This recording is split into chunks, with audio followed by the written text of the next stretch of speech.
Olá a todos e a todas que nos acompanham. Hoje nós queríamos fazer uma pequena análise do livro, o Manifesto do Partido Comunista. Aliás, para a gente começar a pensar, que eu disse livro, na verdade, ele surgiu como um manifesto. O que é um manifesto? É uma manifestação, um pedido, são reivindicações da classe trabalhadora, da massa trabalhadora, principalmente alemã, inglesa, reivindicando benefícios, reivindicando justiça, reivindicando regras, leis que pudessem trazer uma certa garantia, estabilidade, melhoras nas condições de trabalho desses trabalhadores das indústrias crescentes na Europa do século XIX. Karl Marx escreve esse manifesto a pedido então dessa classe trabalhadora em 1847. Eu quero então iniciar com uma nota aqui dessa edição que diz assim: fruto de décadas de colaboração entre Marx e Engels, porque Karl Marx escreveu juntamente, com seu colega, o Friedrich Engels. O marxismo influenciou os mais diversos setores da atividade humana ao longo do século XX. O Manifesto do Partido Comunista, obra redigida por Karl Marx e Friedrich Engels em 1847, é o texto fundador do marxismo. Por que texto fundador do marxismo? Esse texto ele marca um divisor de águas entre o proletariado reivindicatório, aquele que reivindica, que pede, e o trabalhador que sai às ruas, que reivindica, que pede, que exige melhores condições de trabalho. Afirma que o motor da história é a luta de classes e expõe o programa político dos comunistas após a tomada do poder. Então, esse manifesto, Karl Marx já afirma, já impõe a sua ideia de que o que move a história desde o seu início é a luta de classes, isso daí é uma dialética no sentido de que existe a luta de classes, e essa luta de classes entre a classe dominante e a dominada, essa luta já irá ser o motor da história, ela irá gerar a história. Desde quando?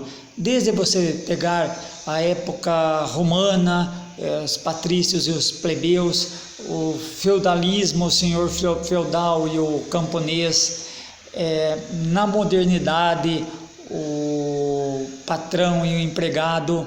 Então, esses conflitos, esses paradoxos, desse choque surge sempre uma nova história, novos resultados que vão compor a história.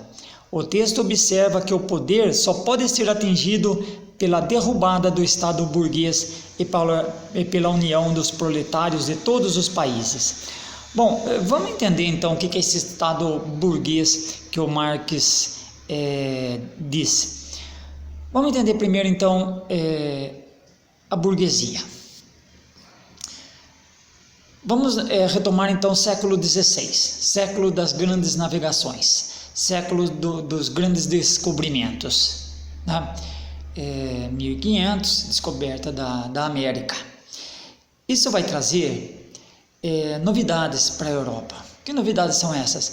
Novos produtos vão sendo descobertos, novas culturas, novas produções, novas formas de organização social. Isso vai gerar novidade, transformações na Europa, porque esses produtos, eles vão dar alento, eles vão dar força, eles vão aumentar o comércio na Europa. Quem que será os beneficiários deste comércio? Uma classe que já está comercializando na Europa. Não é o burguês, não é o nobre, né? Não é a classe nobre. E sim uma classe que ela ressurge, que ela surge das cidades. Daí a palavra burguês, que é de Burgos, né? Que significa cidade. Essa classe, ela vai começar a se capitalizar, ela vai começar a acumular riquezas. O burguês, não se contentando apenas com o poder econômico, ela vai tentar também e vai conseguir tomar o poder político, tá? Mas vamos ficar por enquanto com o poder econômico, com o dinheiro. Com esse dinheiro conquistado, ganho através do comércio, século XVI, século XVII, vai possibilitar que esse burguês ele tenha o capital para comprar, para adquirir a máquina, os meios de produção, a indústria, com a Revolução Industrial que surgiu na Inglaterra, depois se expande pela Europa. Então, quem que vai deter os meios de produção? A indústria, o burguês.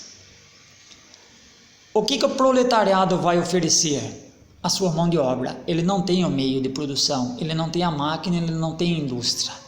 Ele vai oferecer o que ele tem. Esse trabalhador, essa massa proletária, ela tem origem no campo, de onde eles foram expulsos, principalmente da Inglaterra. Eles foram expulsos com os cercamentos, né? Perderam suas terras, vão para a cidade. Na cidade eles vão trabalhar nas fábricas. Condições insalubres, péssimas condições não só de moradia, porque os burgos, as cidades começam a se inchar, a crescer, sem as mínimas condições de base.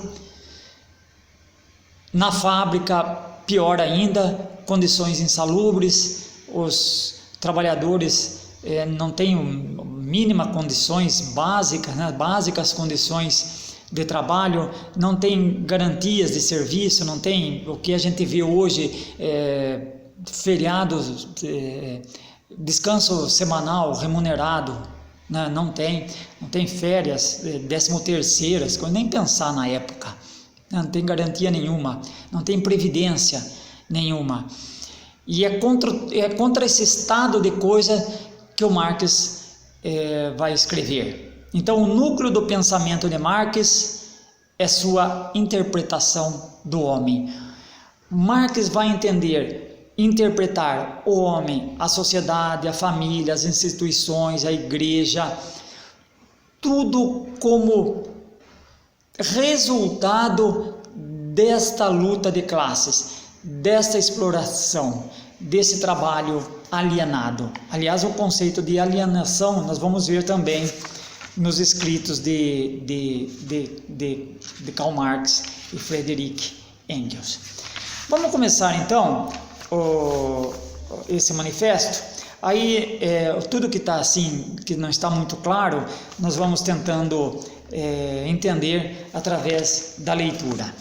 Ele começa assim, ó: burgueses e proletários. Pronto, já está posta aí a luta de classe, né? Burgueses de um lado, dono do capital, dono da indústria, dono dos meios de produção da máquina. Proletários de outro, vendendo a sua mão de obra. Aliás, vendendo e recebendo muito pouco por essa mão de obra. Marx começa assim, olha: a história de todas as sociedades que existiram até hoje é a história de luta de classes. É o que nós falamos, né? Karl Marx ele faz uma análise da história humana através da luta de classes. Classe dominante, classe dominada. Não importa o período histórico, não importa se foi no feudalismo, na Idade Média, se foi lá na Antiguidade, em Roma com os patrícios e os plebeus, não importa. Sempre assim, luta de classe, luta de classe. Este é o motor da história. Ele diz assim, homem livre e escravo, patrício, plebeu, barão e servo, mestres e companheiros, numa palavra, opressores e oprimidos, sempre estiveram em constante oposição uns aos outros, envolvidos numa luta ininterrupta, ora disfarçada, ora aberta, que terminou sempre ou com uma transformação revolucionária de toda a sociedade, ou com o declínio comum das classes em luta. Então, sempre, ele diz assim, sempre terminou da seguinte forma, em revolução, tá? Ou termina em revolução, ou ambas as classes, dominantes e dominados, se extinguem. Quer ver só? Por exemplo, existe hoje patrício e plebeu? Não existe mais, essas classes foram extintas. Existe o servo da gleba e o senhor feudal, o nobre? Não existe mais. Ambas foram extintas lá no final da Idade Média, né?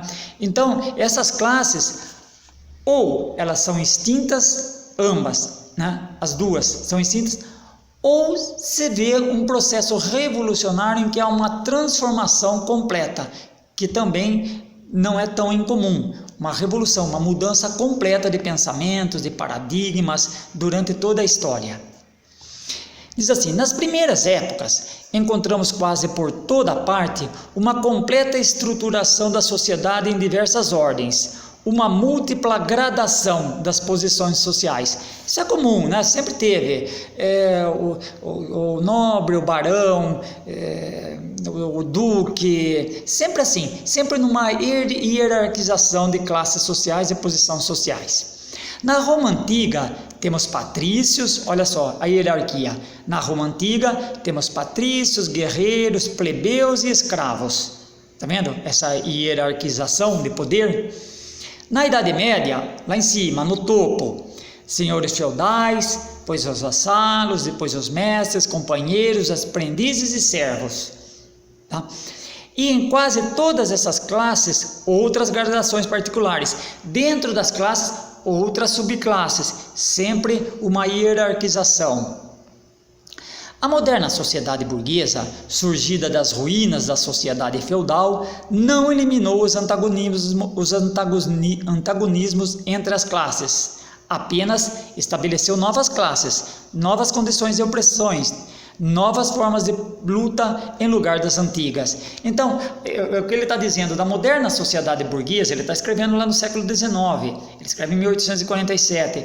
Essa sociedade, ela se formou, essa sociedade burguesa de 1847, sociedade burguesa dona do capital, dominante, ela surgiu do fim das cinzas da velha instituição feudal. Não sei se vocês estão lembrados, aquela pirâmide que a gente representa, a Idade Média, né? A sociedade da Idade Média estamental, fixa, que não há mudança, né? O clérigo na igreja, no topo da pirâmide, aí quase junto, né? Maculados, e sempre em comum acordo, a igreja e a nobreza, e depois, na base da pirâmide, os trabalhadores, camponeses.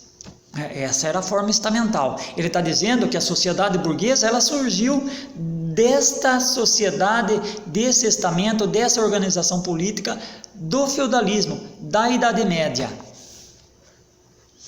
Novas formas de luta em lugar das antigas. A nova época, ele está dizendo do século XIX, da modernidade. A nova época, a época da burguesia, caracteriza-se, entretanto, por ter simplificado os antagonismos de classe. Os antagonismos, o choque, continua? Sim, continua. De modo mais simples ainda. Burguês de um lado, dono do capital, dono dos meios de produção. Proletário de outro, trabalhando, vendendo sua força de trabalho. Ficou até mais simples de se entender. A sociedade inteira vai se dividindo cada vez mais em dois grandes campos inimigos, em duas grandes classes diretamente opostas entre si: burguesia, proletariado. Dono do capital, dono da máquina, dono da indústria de um lado, trabalhadores, a massa trabalhadora do outro. Lá dos servos da Idade Média nasceram os moradores dos burgos, das primeiras cidades. Deles saíram os primeiros elementos da burguesia. A descoberta da América, é interessante isso aqui, eu queria que vocês prestassem bem atenção, que é o início do capitalismo mercantil, do mercado, do comércio, da acumulação do capital, do dinheiro, está lá na descoberta da América. Olha o que ele diz: a descoberta da América, a circunnavigação da África, abriram um novo campo de ação à burguesia nascente. Os mercados das Índias Ocidentais e da China, a colonização da América, o intercâmbio com as colônias, o aumento dos meios de troca e das mercadorias em geral deram ao comércio, à navegação, à indústria um impulso jamais conhecido antes e, em consequência, favoreceram o rápido desenvolvimento do elemento revolucionário na sociedade feudal em decomposição. Então estava lá a sociedade feudal com seu estamento, classe, igreja, nobreza, camponês. O que favoreceu a derrubada, o fim dessa sociedade estamental? A descoberta do Novo Mundo, a circunnavigação da África e a descoberta da China, do Oriente, das Índias Ocidentais. Bom, é como eu disse antes, por que isso favoreceu? Por conta do encontro de novas mercadorias, novos mercados, abertura dos mercados. Então aquele burguês que já estava se capitalizando lá na Europa, com as trocas de mercadorias na Europa no final da Idade Média e início da Moderna, eles têm um avanço muito grande, um impulso enorme por conta dessas descobertas. Compreenderam? O modo de exploração feudal ou corporativo da indústria existente até então não mais atendia às necessidades que aumentavam com o crescimento de novos mercados. Então, com o crescimento de novos mercados, aquela estrutura feudal fechada já não tinha condições de sobreviver, tá? Porque o comércio tinha que expandir. Ele necessariamente se expandia, automaticamente se expandia com o aumento do número de mercadorias, do potencial de comércio vindo da descoberta desses novos mercados, da América, da China, da Índia. A manufatura tomou o seu lugar. Os mestres artesãos foram suplantados pela pequena burguesia industrial. A divisão do trabalho entre as diversas corporações desapareceu diante da divisão do trabalho dentro de cada oficina. Então, ele já está falando do método de manufatura. Se durante a Idade Média, o período medieval, o produto era feito inteiramente por um trabalhador, né? Um sapato, um vestido, uma ferramenta, o trabalhador, ele era dono de todo o processo, vamos supor, num sapato, desde a sola, do amarrio, da corte do couro, todo o processo era feito manualmente por uma pessoa.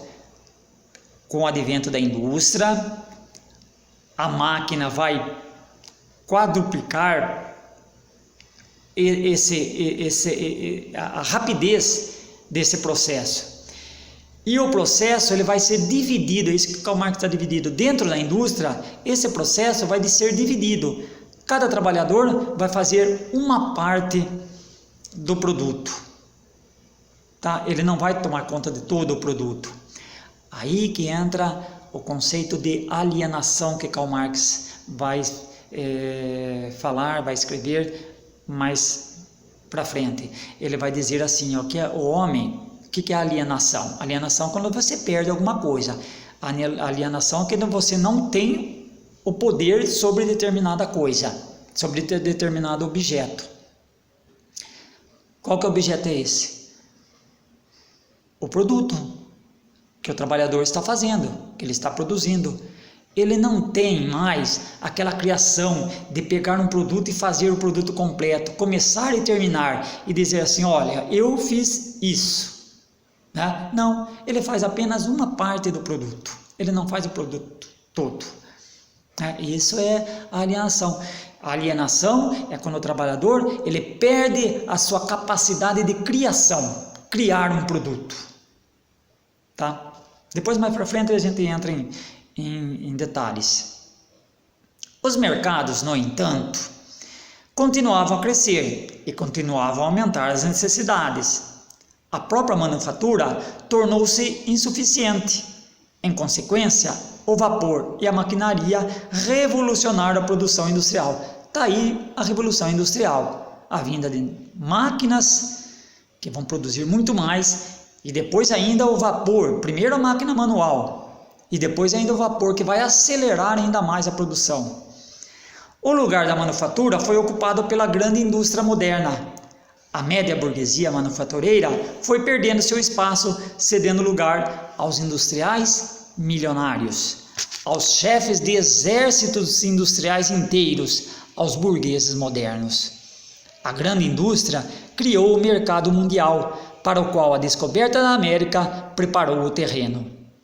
O mercado mundial deu um imenso desenvolvimento ao comércio, à navegação, às comunicações por terra. Esse desenvolvimento, por sua vez, reagiu sobre a extensão da indústria e, na proporção em que a indústria, o comércio, a navegação, as ferrovias se estendiam, a burguesia também se desenvolvia, aumentava seus capitais e colocava num plano secundário todas as classes legadas pela Idade Média.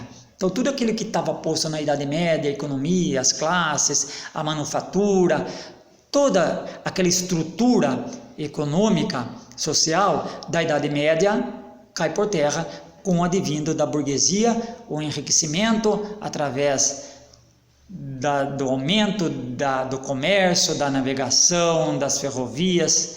Tá? Isso vai proporcionar um enriquecimento da chamada, por Marx, da classe burguesa. Vemos, portanto, como a própria burguesia moderna é o produto de um longo processo de desenvolvimento de uma série de revoluções nos modos de produção e de troca. É o que nós estamos vendo, a mudança, as transformações na troca, no sistema produtivo. Evolução muito grande que o século XIX vai presenciar. Desde lá, o século XVI, as descobertas de novos mercados, principalmente do Novo Mundo da América. Vemos, portanto, como a própria burguesia moderna é o produto de um longo processo de desenvolvimento, de uma série de revoluções nos modos de produção e troca. Cada uma dessas etapas de desenvolvimento da burguesia foi acompanhada por um processo político correspondente. Já vamos entender, já vamos explicar. Classe oprimida sob o domínio dos senhores feudais, associações armadas e autônomas na comuna. Aqui, república urbana independente. Ali, terceiro estado tributário da monarquia. Depois, no período manufatureiro, contrapeso da nobreza na monarquia corporativa ou absoluta. E, em geral, principal fundamento das grandes monarquias, a burguesia, com o estabelecimento da grande indústria e do mercado mundial, conquistou finalmente o domínio político exclusivo no estado representativo moderno. Vejam só. Essa burguesia, ela começa a se capitalizar, a ganhar dinheiro lá na monarquia, tá? Na nobreza, no absolutismo, onde a nobreza tinha todo o poder absoluto. Esse poder absoluto é desbancado pela burguesia. Por que ele fala assim que ele agora começa a falar do poder político? Porque a burguesia, ela com o poder econômico, ela vai também tomar o poder político. Ela vai derrubar o absolutismo, principalmente com a Revolução Francesa e em parte com a Revolução Inglesa. A Revolução Francesa e a Inglesa ela foi patrocinada pela burguesia e é a burguesia que vai assumir o poder. Vocês compreendem? Elas já estão tomando, depois de tomar o poder econômico, elas já estão tomando na Europa, século XVII, século XVIII, o poder político. Tá? Então, o poder político do Estado moderno nada mais é do que um comitê para administrar os negócios comuns de toda a classe burguesa. Essa é uma crítica fantástica, né, do Marx. Então, ele diz assim, que o poder político da modernidade, é bom lembrar que Marx está escrevendo no século XIX, mas se encaixa perfeitamente, é claro, no contexto político que ele vivia na época, político, social e econômico, mas também a gente percebe, até na contemporaneidade, né, que Marx está dizendo assim, que o Estado moderno, né, o grande Estado, ele é constituído para servir, para alicerçar, para dar bases à burguesia, para sustentar esse sistema, esse capitalismo. É para isso que é criado e que é mantido o Estado, para sustentar, para dar vida, para dar força a esse sistema capitalista, que Marx já dizia, o sistema burguês. Perceberam? A burguesia desempenhou na história um papel extremamente revolucionário, isso não podemos negar, tá? Ela revolucionou mesmo, principalmente com, vamos dizer, a primeira grande revolução burguesa, que foi a Revolução Francesa. Então ela teve o poder, ela transformou a sociedade, ela modificou completamente. Sim, isso é uma revolução, entendendo que o conceito de revolução é uma mudança total nas estruturas políticas, econômicas, sociais, mudança completa. Isso é uma revolução, e a Revolução Francesa foi isso mesmo, foi uma transformação na política, na sociedade, até na economia, nos meios de produção, que favoreceram a burguesia. Onde quer que tenha conquistado o poder, a burguesia destruiu todas as relações feudais, patriarcais, idílicas. Dilacerou impiedosamente os variados laços feudais que ligavam o ser humano a seus superiores naturais, e não deixou de subsistir, de homem para homem, outro vínculo que não o interesse nu e cru, o insensível pagamento em dinheiro. Meu Deus! E crítica, hein? Está dizendo assim, as relações humanas, né, que existia, as relações de família, como é que vai falar dessa questão da família, essas relações humanas, né, entre as pessoas, a modernidade, a burguesia, com seu capitalismo e sua fome de produção, de lucro, ela vai destruir. Vai ser o toma lá, dá cá, é o comprar, o que vale a força do dinheiro, toma que eu te pago, dá o que você tem, tá? Afogou, é até poético, né? Tem umas palavras poéticas de Marx aqui, ele diz assim, afogou nas águas gélidas do cálculo egoísta os sagrados frêmitos da exaltação religiosa, do entusiasmo cavalheiresco, do sentimento pequeno burguês. O pequeno burguês é aquele que ele não é o burguês detentor de grande capital, né? O pequeno burguês é aquele pequeno produtor, pequeno comerciante, e aquele sentimento de religiosidade, né? Esses sentimentos, ele acaba se diluindo na sociedade burguesa. Então isto fez da dignidade pessoal um simples valor de troca, e no lugar das inúmeras liberdades já reconhecidas e duramente conquistadas, colocou a liberdade de comércio sem escrúpulo. Acabou-se com a liberdade que foi duramente conquistada pelo homem, pelo indivíduo. Numa palavra, no lugar da exploração mascarada, por ilusões políticas e religiosas, colocou a exploração aberta, despudorada, direta e árida. Meu Deus! Então, se antes já havia exploração, mas era meio maquiada, era mascarada, ora pela igreja, ora pela classe dominante, né? As relações não eram assim tão chocantes, né, entre elas eram apaziguadas com a questão da família, com a igreja intervindo, né, com o poder divino dos reis, né? Essas relações que eram um pouquinho mascaradas, na sociedade burguesa, ela é escancarada, ela é, o que Marx diz na palavra dele, ela é despudorada, ela é sem pudor, sem vergonha, sem qualquer vínculo, sem qualquer escrúpulo, né? É isso puro, toma lá, dá cá, quanto você vale? Tanto, tá aqui, estou pagando. É isso que Karl Marx diz. Duro, né? Como ele diz aqui, relações gélidas, frias. A burguesia despojou de sua auréola todas as atividades até então consideradas dignas de veneração e respeito. Transformou em seus trabalhadores assalariados o médico, o jurista, o padre, o poeta, o homem de ciência. O padre, o poeta, o jurista. Todos esses aí, eles foram transformados em quem? Trabalhadores assalariados. Quanto você vale? A burguesia rasgou o véu de comovente sentimentalismo que envolvia as relações familiares e as reduziu a meras relações monetárias. Então, aqueles vínculos familiares, tradicionais, se perdem, se diluem pelo valor de troca.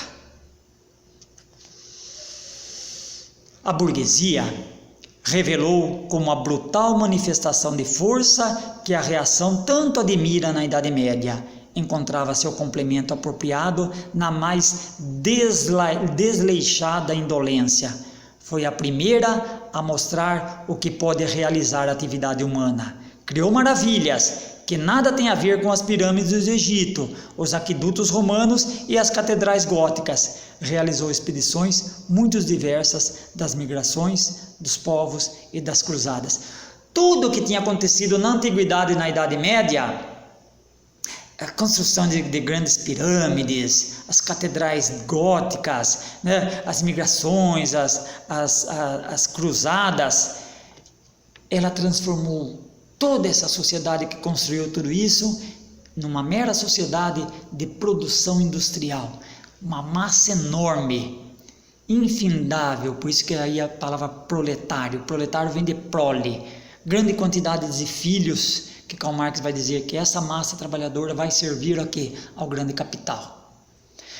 Toda essa massa trabalhadora, essa sociedade, essas instituições que criaram maravilhas na antiguidade, todas elas vão trabalhar para o benefício da burguesia, para a produção incessante, voltada para o lucro, para o acúmulo de capital. Eu vou ler só para esse último parágrafo, talvez nem o parágrafo inteiro, daí nós damos uma parada e continuamos na próxima aula. Ele diz assim, a burguesia não pode existir sem revolucionar continuamente os instrumentos de